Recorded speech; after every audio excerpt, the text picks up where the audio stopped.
In terms of crop management, adding annual ryegrass as a cover crop to the corn-soybean crop rotation is similar to making the switch to no-till. There is a learning curve associated with anything new.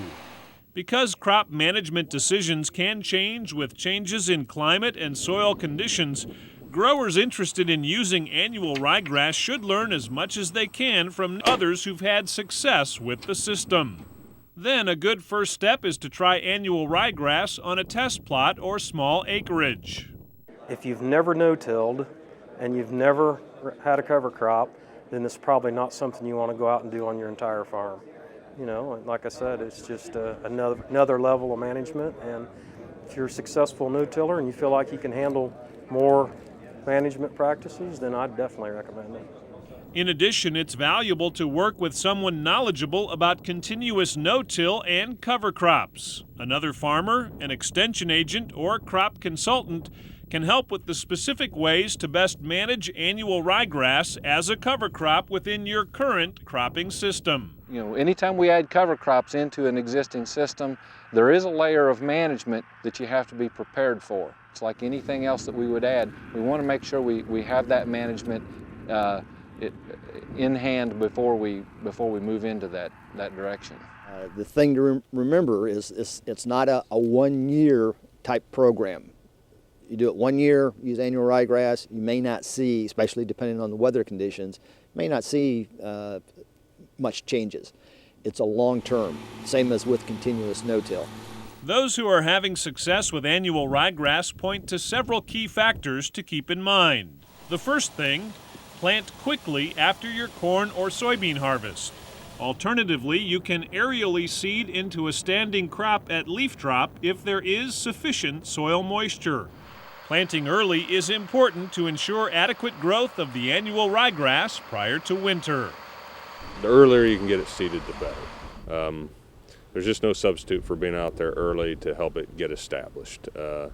And that's the biggest challenge in our latitude, is that, you know, our harvest typically runs from early to mid-September up into the 1st of November, and the closer you get to the 1st of November, the more problematic establishing ryegrass becomes, and it's the more at the mercy of Mother Nature you are as to whether it's going to go or not. So the big one is getting it on early and trying to form a system that allows you to do that.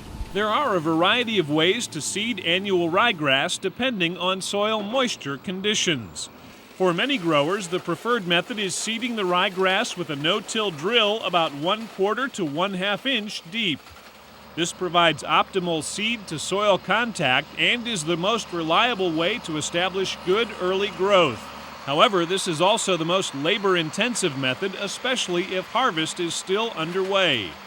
Other options include aerial seeding at leaf drop time or mixing annual ryegrass seed with fertilizer and using an airflow applicator. You can have it broadcast on with fertilizer or airflowed on with fertilizer. The big thing on that is we want to get it in as early as possible when you do that, because you're taking a 1 to 2 week delay in that plant coming up and developing compared to a drill. Running a fluffing harrow after the airflow will improve germination with sufficient soil moisture. The last 2 years we've been using a Valmar seeder mounted on a Phillips harrow. Allows us to get across the acres a lot faster, and you know, for us, we're far enough north where I think that you know, timely seeding is ultimately key. So if we start harvesting in the 10 to 15 September range, you know, we want to get our grass out as fast as we can. We're broadcasting it with an airflow fertilizer truck, mixing it with the fertilizer, and then incorporating it with a Great Plains Turbo Till with a rolling harrow, similar to the Phillips harrow. This is the first year that we've had ryegrass on this field.